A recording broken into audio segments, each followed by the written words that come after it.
The case of Ruby Franke is one that I found so disturbing that I had to talk myself into covering it. I think I've always been fascinated by cults, and Ruby Franke was Jodi Hildebrandt's #1 cult follower. Hi, I'm Denise from Fascinating Cases.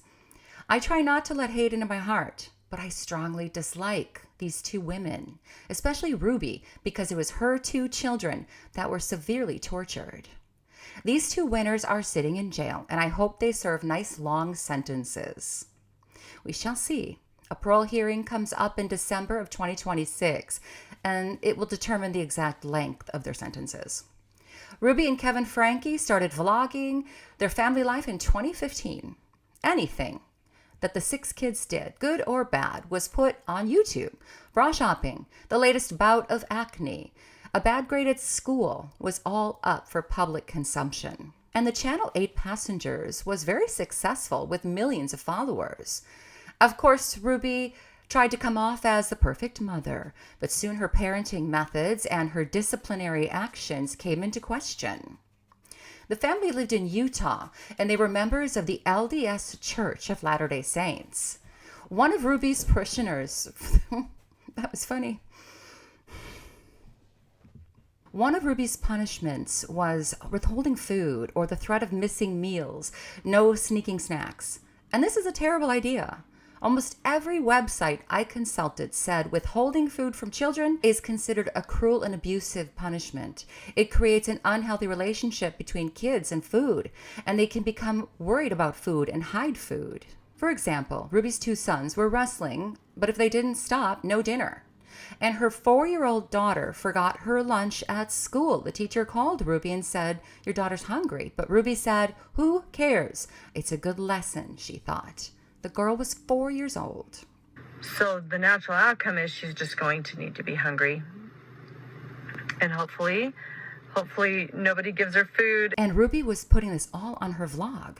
Some viewers even started calling Child Protective Services over the matter, and people tried to collect signatures to get Ruby's channel removed. Big alarm bells went off when Ruby's oldest son, Chad, said that he was forced to sleep on a beanbag chair for playing a prank on his younger brother. Not for just a few days, for 7 months. Now viewers started to unsubscribe in droves. Chad's behavior was the reason the family let a snake into their household. Someone recommended Ruby Franke contact Jodi Hildebrandt, a licensed therapist. So Jodi began to counsel not only Chad, but also Sherry and Kevin as well. Jodi got a lot of her clients from the LDS Church, but she actually had her license removed after she disclosed private information about a client. No worries though. Jodi just promoted herself as a life coach. It's an industry that's much less regulated. So Jodi still made a ton of money selling her programs and her materials. But I believe Jodi was a cult leader, and her specialty was destroying families. Jodi couldn't stand to see affection between husbands and wives, between parents and children, and between siblings. And this must come from her background. We know that Jodi is divorced and estranged from her 2 children. And we have not heard from them at all about this case. And I think their take would be very interesting, I'm sure. So Jodi completely infiltrated the Franke family. She convinced Ruby and Kevin that Kevin was a bad father and a bad husband. Jodi even moved in with the family because in Ruby's eyes, Jodi was all-wise and she could do no wrong. In 2022, Jodi even convinced Ruby that Kevin and Chad were addicted to porn and they should move out. Sherry, the oldest daughter, was getting ready to go to college, so Jodi took over Sherry's room, and all of Sherry's belongings had to go. Ruby told Kevin if he ever wanted back into the household, he had to have 0 contact with her or the children until she decided otherwise. And Kevin agreed. He told the children, and they were devastated. They must have known Ruby was going crazy, and he was their lifeline. Kevin was brainwashed, and he did as he was told because he wanted his family back. It's so nuts and so backward. I believe at this time, Sherry became the children's lifeline. She was also counseled by Jodi for a while, but she was able to see through the clutter eventually. And I read Sherry's book, The House of My Mother, and she tells us the moment she broke free of Jodi's hold. So Jodi told Sherry that babies should be ignored when they're crying. And Sherry said, well, maybe they're hungry, or maybe they just need attention. And Jodi's eyes glinted with something dark and unsettling. Sherry, you don't think a baby knows how to manipulate, how to get what it wants. I swallowed hard, my mouth suddenly dry. I think a baby cries because it needs food or comfort, Sherry said. Jodi waved her hand dismissively. A baby cries because it's entitled and it knows someone will come running because it believes the world revolves around them and their needs. Unless you train it to not be entitled, you're just reinforcing that behavior in them. It's our job as women and mothers to break that cycle of manipulation, to teach children from an early age that they need to earn their blessings. Only then can we hope to create a society free from distortion. A baby should know all this. Jodi Hildebrandt is a monster, and that is exactly when Sherry broke free. She said, who's the monster here? It's clearly Jodi Hildebrandt. That's when Sherry became the family's lifeline. She woke up from Jodi's hold. But Sherry's book pointed out that Ruby was a bit of a monster before Jodi even entered the picture. Ruby would dish out physical punishments. One time Sherry even had to help clean blood off the wall after Chad misbehaved. Makes you wonder what he did that drew blood. And we didn't get to see that on her vlog, did we? After Jodi, Sherry said Ruby's abuse turned psychological as well. And at this point, 8 Passengers channel had lost so many followers that Ruby kind of let it go. But Ruby transitioned into Jodi's business, the life coaching business called Connections. Jodi could use help from an experienced vlogger like Ruby, and the new channel was called Moms of Truth. Eventually, Jodi moved back to her own sprawling estate in Ivins, Utah, and this was about a 4-hour drive from Ruby's house in Springville. Ruby left her 4 youngest children home alone a lot while she was at Jodi's house. Sherry even called authorities and reported this, but nothing was done. Hi, my name is Franke. My 4 younger siblings are living in Springville, and my neighbors have been telling me that they have been left home alone for about 4 or 5 days. But around May of 2023, the 2 youngest kids, a boy and a girl, moved to Jodi's house as well. I'm calling them E and R like everyone else does, and I think that's out of respect for their privacy, and so they can heal from this awful ordeal. So from May to August of 2023, the 2 children were starved, dehydrated. They were forced to stand in the Utah heat in the hot sun for hours. They were denied all luxuries like books, computers, and they were denied beds. And how stupid is Ruby? She wrote all of this down in her journal. You see, Ruby and Jodi believed the kids were possessed by demons, and the only way to expel these demons was to torment them. In her journal, we learn that the kids can brush their teeth, but she would stand over them and make sure that they didn't sip too much water. Can you imagine the environment these kids were in? And I'm just going to read some of these passages from her diary. E screams her head off all the time. I shave her head.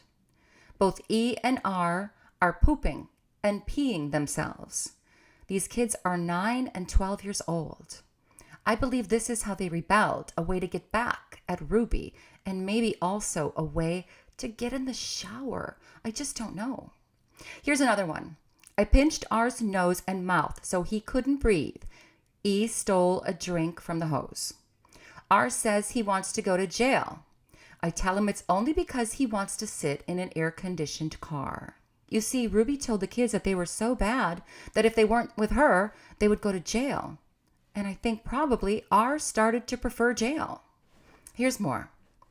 After doing stairs with heavy boxes, she would make the kids carry heavy books in a box up and down the stairs.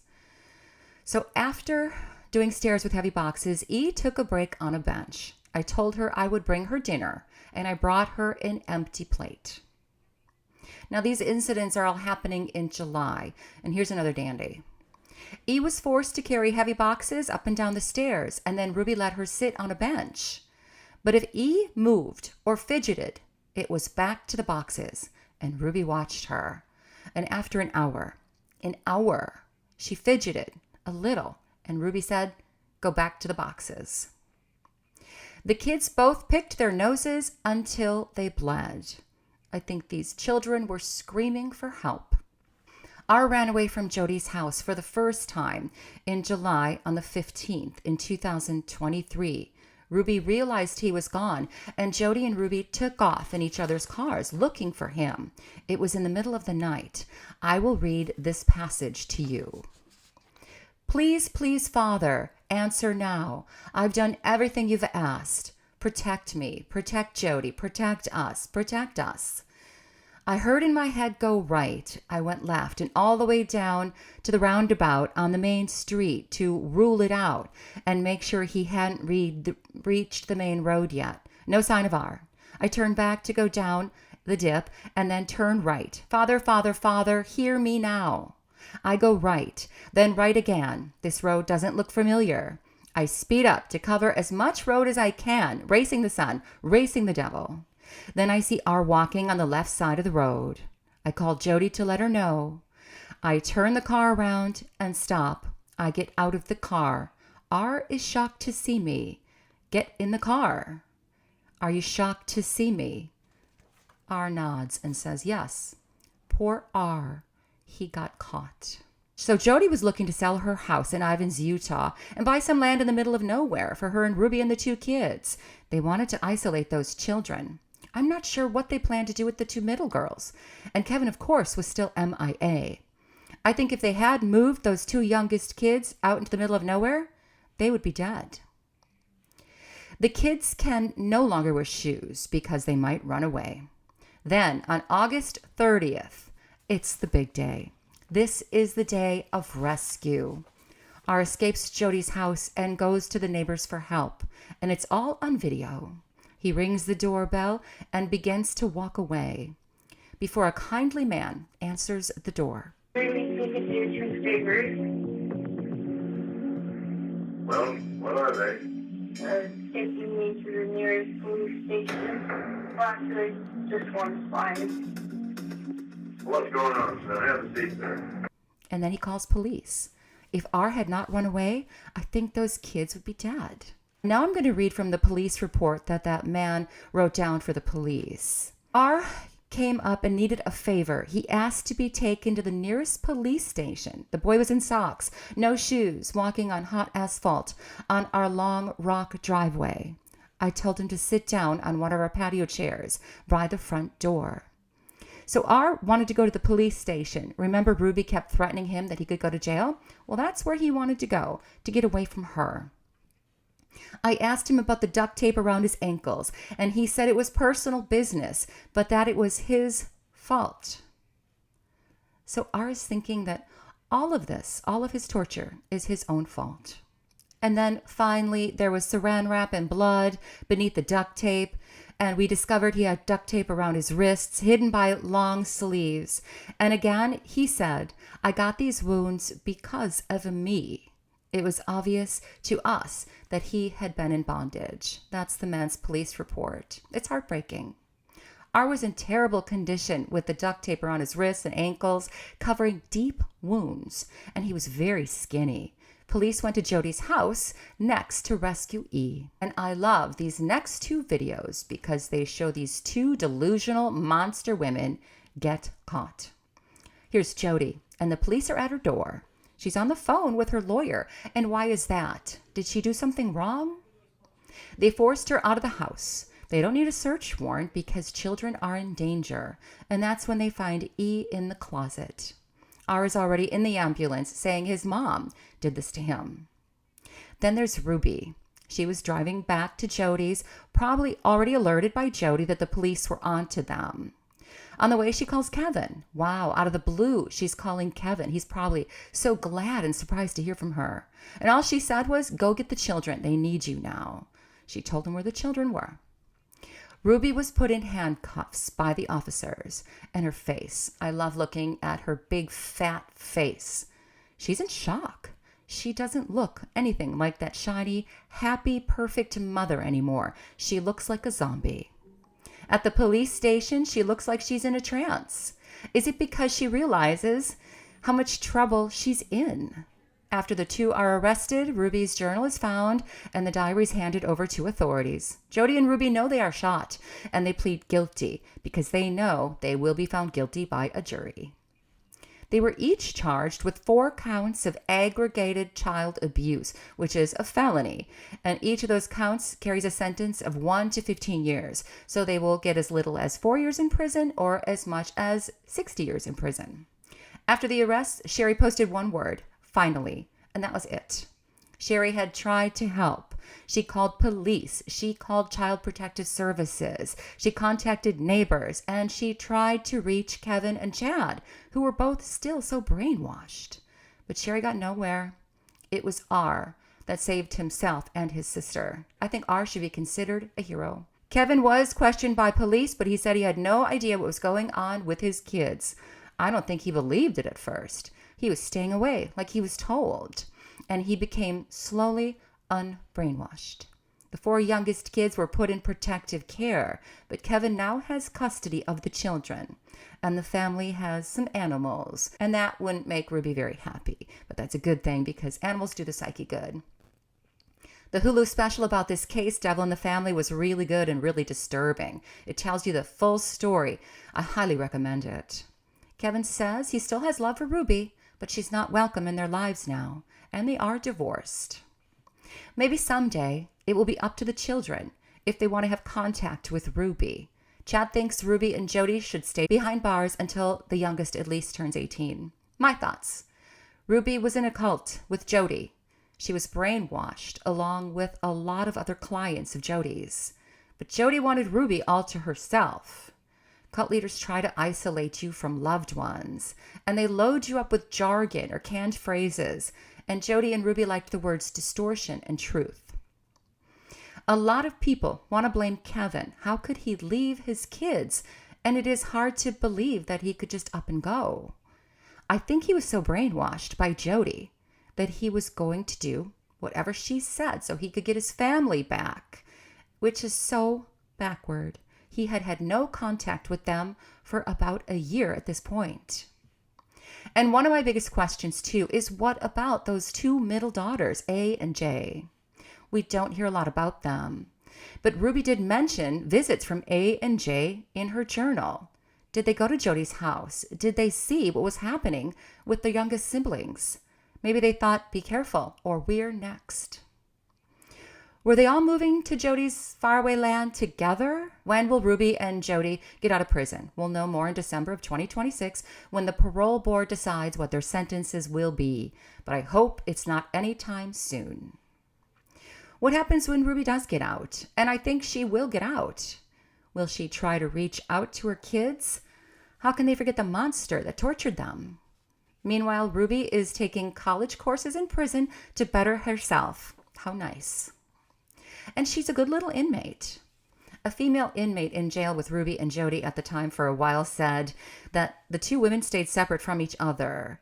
I think Ruby slowly came down off her cult high and wants nothing to do with Jodi, who just stares at Ruby a lot.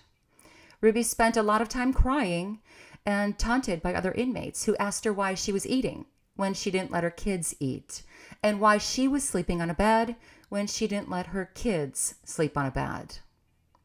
And I know it's not nice, but the thought of that brought me some twisted pleasure. I'll have to work on that. Ruby thought her kids had demons, when really it was herself and Jodi that were possessed. Do you think Ruby and Jodi should get out of prison anytime soon? How long do you think they should sit in jail for their crimes, their atrocious torture? Let me know in the comments and I'll get back to you. Please like and subscribe, and I thank you so much for watching, and I'll be talking to you again soon. Bye.